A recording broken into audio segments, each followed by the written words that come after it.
Hi guys, എല്ലാവർക്കും നമ്മുടെ പുതിയ വീഡിയോയിലേക്ക് സ്വാഗതം. ഞാനിപ്പോൾ നിൽക്കുന്നത് അമേരിക്കയിലെ ഫ്ലോറിഡയിലുള്ള ടാമ്പയിലാണ്. ടാമ്പ എന്ന ഫ്ലോറിഡയിൽ വലിപ്പത്തിൻ്റെ കാര്യത്തിൽ 3-ാം സ്ഥാനമുള്ള സിറ്റിയാണ് ടാമ്പ. മാത്രമല്ല വളരെ വേഗം വികസിച്ചുകൊണ്ടിരിക്കുന്ന സിറ്റികളിലൊന്നാണ് ടാമ്പ. അപ്പോൾ നമ്മൾ 7 ദിവസം എടുത്താണ് നമ്മൾ ഇതിന് ഷൂട്ടിംഗ് പൂർത്തിയാക്കിയത്. കാരണം ഇവിടുത്തെ വെതർ പെട്ടെന്ന് ചേഞ്ച് ചെയ്യും.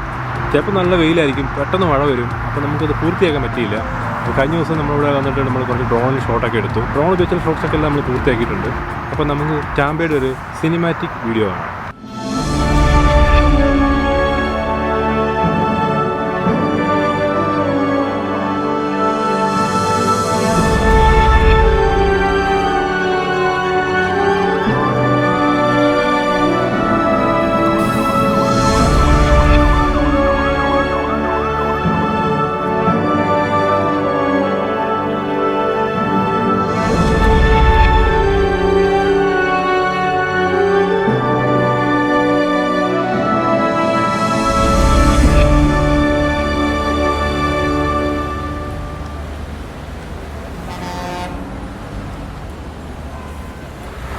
ആ വീഡിയോ നിങ്ങൾക്ക് എല്ലാവർക്കും ഇഷ്ടപ്പെടുമെന്ന് വിശ്വസിക്കുന്നു. അപ്പോൾ ഈ ടാമ്പ നഗരം സ്ഥിതി ചെയ്യുന്നത് ഹിൽസ്ബോറോ നദിയുടെ കരയിലാണ്.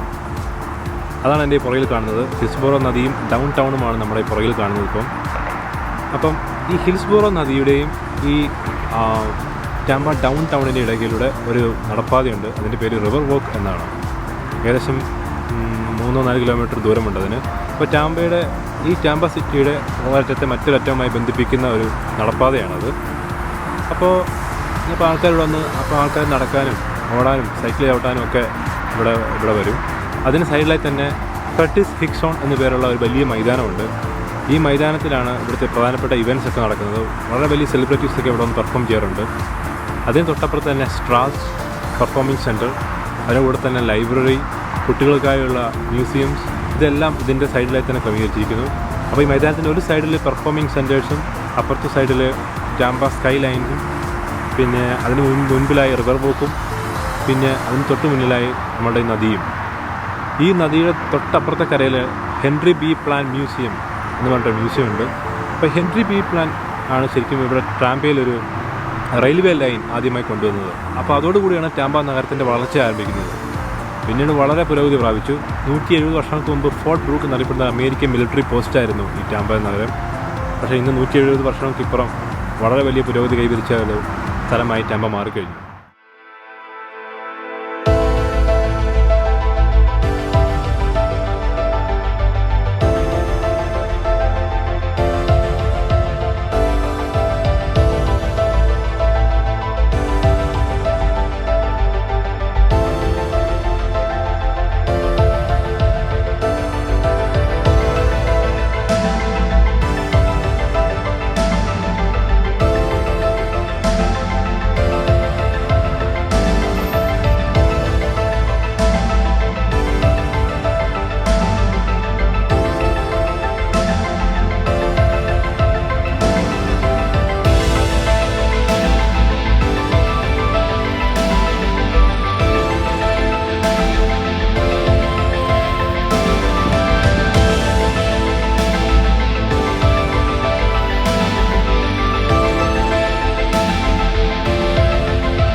അപ്പോൾ ഇവിടുത്തെ മറ്റൊരു ആകർഷണമാണ് convention centre, Tampa convention centre.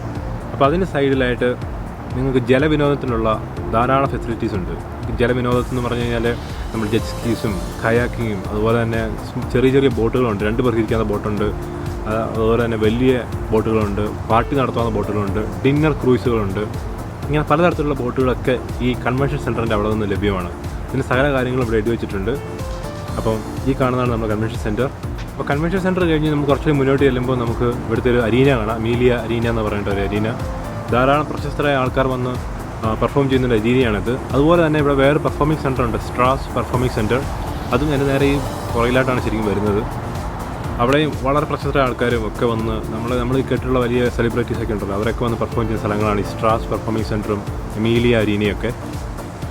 അപ്പോൾ ഈ അമീലിയ അരീന കഴിഞ്ഞ് കുറച്ചുകൂടി മുന്നോട്ട് ചെല്ലുമ്പോൾ ഇവിടുത്തെ വാർഫ് കാണാൻ പറ്റും. വാർഫ് എന്ന് പറഞ്ഞു കഴിഞ്ഞാൽ ഈ തീരത്തിനോട് ചേർന്നുള്ള ഒരു റിക്രിയേഷൻ ഫെസിലിറ്റിയാണ് വാർഫ്. അപ്പോൾ അവിടെ നമുക്ക് എന്താ പറയുക, റെസ്റ്റോറൻറ്റ്സും പിന്നെ ലൈവ് മ്യൂസിക്കും ഇങ്ങനെ ധാരാളം എൻ്റർടൈൻമെൻ്റ് ഒക്കെ നടക്കുന്ന ഒരു സ്ഥലമാണ് ഈ വാർഫ്. അപ്പോൾ ആൾക്കാർക്ക് ഫാമിലി ആയിട്ട് വന്ന് പങ്കെടുക്കുന്ന ഒരു സ്ഥലമാണ് ഈ വാർഫ്. എനിക്കൊന്ന് സമയം സ്പെൻഡ് ചെയ്യാൻ ഇത്ര നല്ലൊരു സ്ഥലം വേറെ ഇല്ല എന്ന് തന്നെ പറയേണ്ടി വരും. അത്രയും നല്ല മനോഹരമായ സ്ഥലമാണ് വാർഫ്. ഇതും കഴിഞ്ഞ് കുറച്ചും കൂടി മുന്നോട്ട് ചെല്ലുമ്പോൾ നമുക്ക് കാണാൻ പറ്റുന്നത് ടാമ്പ പോർട്ടാണ്. ടാമ്പ പോർട്ടിനൊപ്പം തന്നെയാണ് ഫ്ലോറിഡ അക്വേറിയം പണി കഴിപ്പിച്ചിരിക്കുന്നത്. അപ്പോൾ നമ്മുടെ ഈ എമീലിയ അരീനയും പിന്നെ ഈ ഫ്ലോറിഡ അക്വേറിയവും ഈ പോർട്ടും ഒക്കെ കൂടിച്ചേർന്ന് വരുന്നത് ചാനൽ ഡിസ്ട്രിക്ട് എന്ന് പറയുന്ന ഒരു ഭാഗത്താണ്. അവിടെയാണ് ഏറ്റവും കൂടുതൽ വികസനം നടന്നുകൊണ്ടിരിക്കുന്നത് ഇപ്പോൾ. അവിടെ ഇൻവെസ്റ്റ് ചെയ്തിരിക്കുന്നത് മറ്റാരുമല്ല, നമുക്ക് എല്ലാവർക്കും അറിയാവുന്ന മൈക്രോസോഫ്റ്റ് സ്ഥാപകൻ ബിൽ ഗേറ്റ്സ് ആണ് അവിടെ ഇൻവെസ്റ്റ് ചെയ്തിരിക്കുന്നത്. വളരെ വലിയ കൺസ്ട്രക്ഷൻസാണ് അവിടെ നടന്നുകൊണ്ടിരിക്കുന്നത്. അമേരിക്കയിലെ ഏറ്റവും വലിയ സ്പോർട്സായ സൂപ്പർ ബോൾ 4 വർഷം നടന്ന സ്ഥലമാണ് നമ്മുടെ ടാമ്പ. ഈ വരുന്ന വർഷം വീണ്ടും ഈ സൂപ്പർ ബോൾ ഇവിടെ നടക്കാൻ പോവുകയാണ്. ധാരാളം ആൾക്കാരെ ആകർഷിക്കുന്ന ഒരു പരിപാടിയാണ് ഈ സൂപ്പർ ബോൾ എന്ന് പറഞ്ഞ കായിക മത്സരം. അപ്പോൾ അതിനോടനുബന്ധിച്ച് വളരെ വലിയ വികസന പ്രവർത്തനങ്ങളാണ് ഇപ്പോൾ ഇവിടെ നടന്നുകൊണ്ടിരിക്കുന്നത്. Tampa പോർട്ടിൻ്റെ തൊട്ടപ്പുറത്തായി American victory ship museum എന്ന് പറഞ്ഞൊരു മ്യൂസിയം കൂടി ക്രമീകരിച്ചിട്ടുണ്ട്. അപ്പോൾ നമുക്ക് അതിൻ്റെ കാഴ്ചയിലേക്ക് പോകാം.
അപ്പോൾ ഇവിടെ വീണ്ടും മഴ പെയ്യാൻ തുടങ്ങിയിരിക്കുകയാണ്. നിങ്ങൾക്ക് എല്ലാവർക്കും ഈ വീഡിയോ ഇഷ്ടപ്പെട്ടു എന്ന് വിചാരിക്കുന്നു. ഇഷ്ടപ്പെട്ടെങ്കിൽ നിങ്ങൾ എനിക്ക് ലൈക്ക് തരിക, നിങ്ങളുടെ അഭിപ്രായങ്ങൾ കമൻറ്റ് ബോക്സിൽ തന്നെ അറിയിക്കുക. അതോടൊപ്പം തന്നെ മറ്റുള്ളവർക്ക് ഇത് ഷെയർ ചെയ്യുക, സബ്സ്ക്രൈബ് ചെയ്യുക, അതുപോലെ തന്നെ ബെൽ ഐക്കൺ അമർത്തുക. അപ്പോൾ നിങ്ങൾക്ക് എൻ്റെ പുതിയ വീഡിയോസ് അപ്ലോഡ് ചെയ്യുമ്പോൾ നോട്ടിഫിക്കേഷൻ ലഭിക്കുന്നതായിരിക്കും. അപ്പോൾ വീണ്ടും നല്ലൊരു വീഡിയോയുമായി കാണാം. അതുവരെ ബൈ. Thank you.